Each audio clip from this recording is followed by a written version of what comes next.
For the Son, and of the Holy Spirit. Amen. Okay, blessed morning.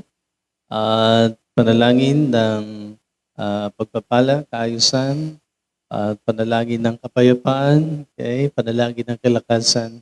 At syempre, dalangin natin sa Diyos ang araw-araw nating pangangailangan, ang mga kakanin sa araw-araw. So, i-claim natin yan sa pangalan ng ating Panginoon. Now, sa ating gospel, gusto kong linawin din, although si Jesus nag-react na, unang nag-react si Jesus sa mga eskreba sa verse 35. Kasi sabi ng mga eskreba na ang Mesiyas, ang Kristo, ay anak ni David. Kaya sabi ni Jesus, bakit sinasabi ng mga tagapagturo ng kautusan na ang Kristo ay anak ni David? Si David ay tumawag sa kanya ng Panginoon. Okay? Paano maging anak ni David ang Kristo? Sinabi ng Panginoon sa aking Panginoon, maupo ka sa kanan ko hanggang lubusan kong mapasuko sa iyo ang iyong mga kaaway. So, isa yan sa mga paliwanag din ni Kristo. Dahil ang buong Israel yata ay nag-claim na talagang anak ni David. So ngayon, gusto kong balikan yung mga panulat ng mga ebanghelista at ibang mga writers ng Bible kung ano ba ang ibig sabihin ng pagiging anak ni David. Kasi baka ma-misinterpret natin na anak ni David. Kasi kahit si Kristo, nung si Zaccheo ay nagpahayag din na ibigay ko ang kalahati ng aking kayamanan sa mga mahihirap. And then kung meron akong nadaya, ay ibalik ko 4 na ibayo. And then sabi ni Jesus, dumating sa sambahayang ito ang kaligtasan, sapagkat ito ay anak din ni Abraham. So hindi ibig sabihin na binanggit ni Kristo anak na Abraham, siya talaga ay anak ni Abraham. Pwedeng bloodline, lahi o lipi ni Abraham. So yun yung mga translation ang nakikita natin. So, ang tanong, mga kapatid, ang Kristo ba ay anak ni David? Kasi yung anghel ay nagpahayag din kay Maria bago mangyari yung kapanganakan ni Kristo na ito'y anak ng kataas-taasang Diyos, banal na Espiritu. So, dito medyo conflict na. And then, nakita ng mga tao na si Jesus ay nagmumula kay Maria. So, ang akala nila, anak ni Jose o anak ni Maria, si Jesus.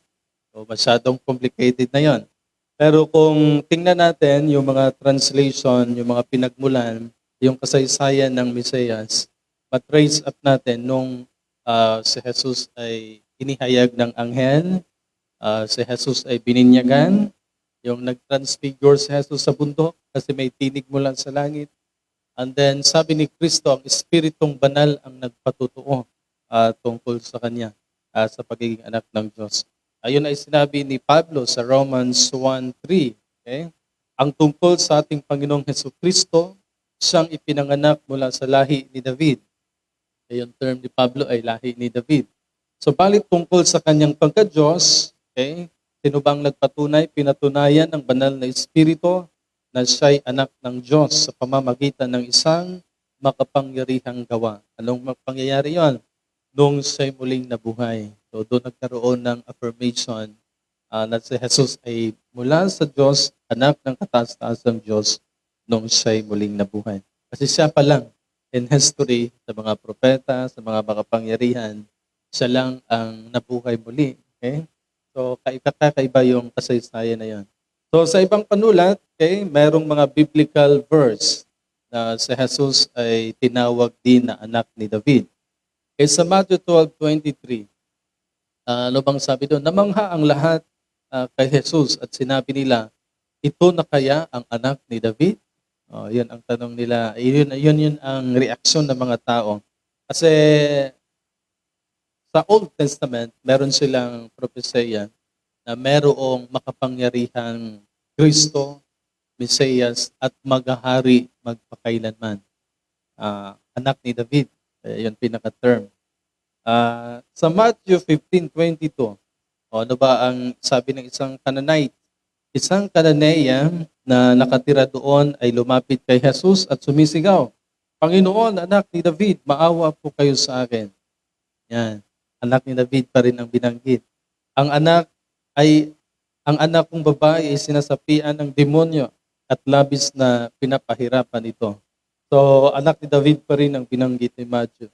Matthew 21:9, okay, may nagsigawan ng mga tao na nauna at sumusunod kay Jesus at sigaw nila, purihin ang anak ni David, pinagpala ang dumarating sa pangalan ng Panginoon, purihin ang Diyos.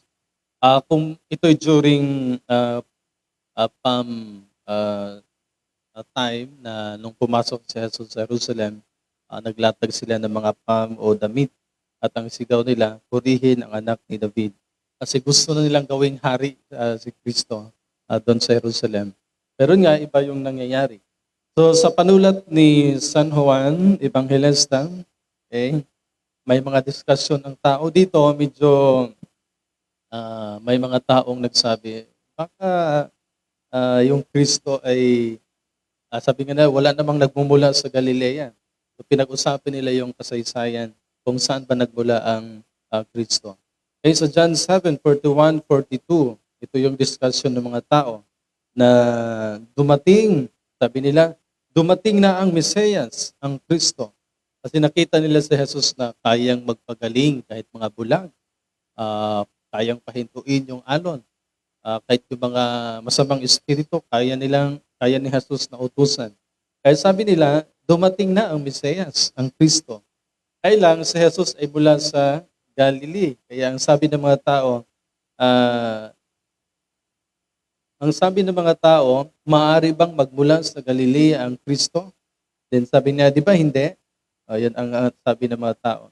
So verse 42, hindi ba sinasabi sa kasulatan na ang Kristo ay nagmumula sa lipi ni David? Yan, medyo correct siya. Angkan ni David at ipanganak sa Bethlehem na bayan ni David.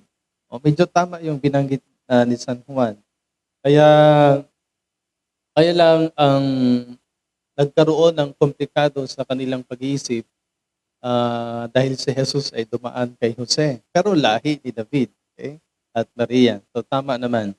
Kaya ginamit ng Diyos si Maria para magtugma-tugma yung mga propesya na lahi ni David ang Kristo ang Mesiyas.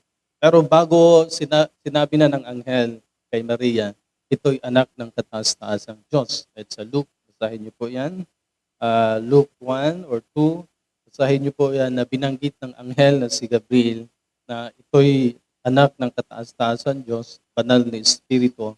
And then sabi ng anghel, pinili ka, mapalad ka Maria, sumasa iyo ang anak ng kataas-taasang Diyos. Pangalanan mo siyang Jesus upang iligtas ang kanyang bayang Israel. So doon pa lang ay may pahayag na si Gabriel kay Maria. So naging connected na ng propesya ay mula sa angkan ni David and then isilang sa Bethlehem. Okay? Nagkatotoo yung sinabi ng Gospel of John.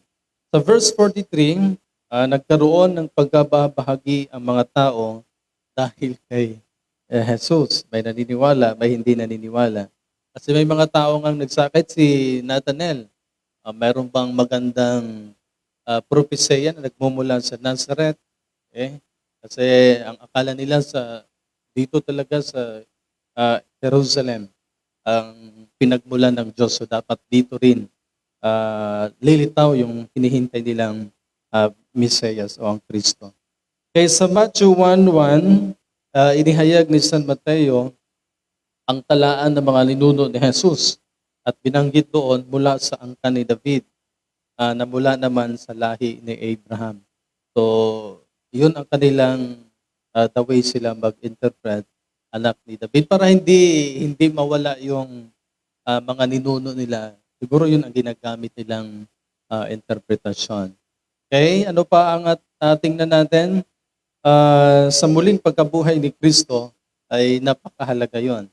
Dahil kung hindi nabuhay muli si Kristo, kahit yung mga apostol, yung mga apostol nung namatay si Jesus ay bumalik sila sa pangingisda. Okay? And then, bago mangyari yon, nagpahayag na nabuhay muli na si Kristo. Doon na sila nag-search, binalikan nila yung libingan at nagpakita din kay Maria Magdalena na si Kristo ay nabuhay muli. So, kahit si Tomas ay nag-alinlangan at sabi niya hangga't hindi ko makita, hindi ako maniniwala. So, ganun yung nangyari. Kahit yung mga apostol ay meron ding doubt tungkol kay Jesus. Although sinabi ni Kristo na mabuhay muli ako in 3 days. So, yan ay mga nangyayari na sa pamamagitan din ng mga apostol ay nahayag kasi sila yung mga witnesses tungkol sa Kristo. Okay, sa pahayag ni Juan, meron ding sinabi sa pahayag ni Juan. Si Juan ay isa sa mga apostol, ang ebanghelista, na sa kanyang katandaan sa Patmos ay binuksan yung kanyang vision at nakikita na yung mga lugar, pangyayari sa langit. Nagpahayag talaga si Jesus kay Juan, ebanghelista. So sa Revelation 5:5, dito kasi umiyak si Juan eh. Kaya sabi doon, tingnan mo ang leon. Okay, leon ang binanggitan. Tingnan mo ang leon mula sa lipi ni Juda.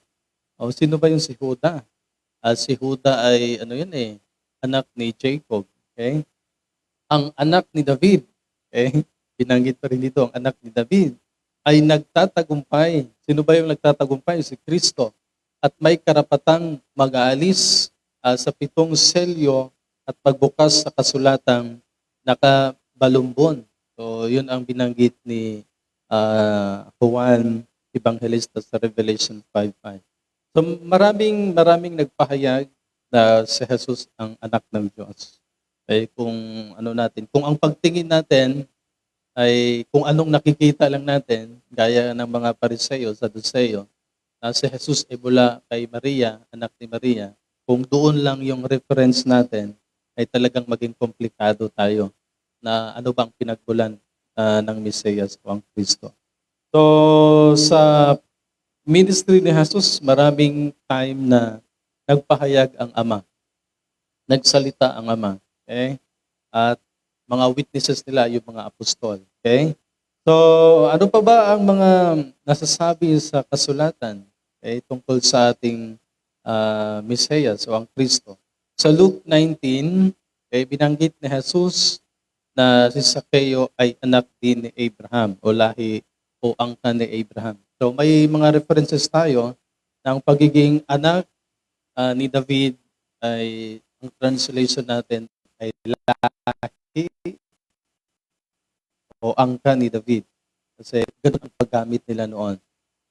Kaya ang reaksyon ni Kristo sa mga tagapagturo ng kautusan, sabi ni Jesus, bakit sinasabi ng mga tagapagturo ng kautusan na ang Kristo ay anak ni David? Si David ay tumawag sa kanya ng Panginoon. Paano daw maging anak ni David ang Kristo? So yun ang reaksyon. Si Jesus na yun ang nag-react.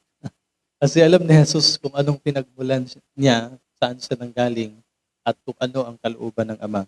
So dahil ang tao ay limited sa kanyang kaalaman, karunungan, kaya nagkaroon siya ng limitation. Pero si Kristo, alam niya ang lahat, ang pinagmulan niya, kaya ganun-ganun na lang kanyang reaction.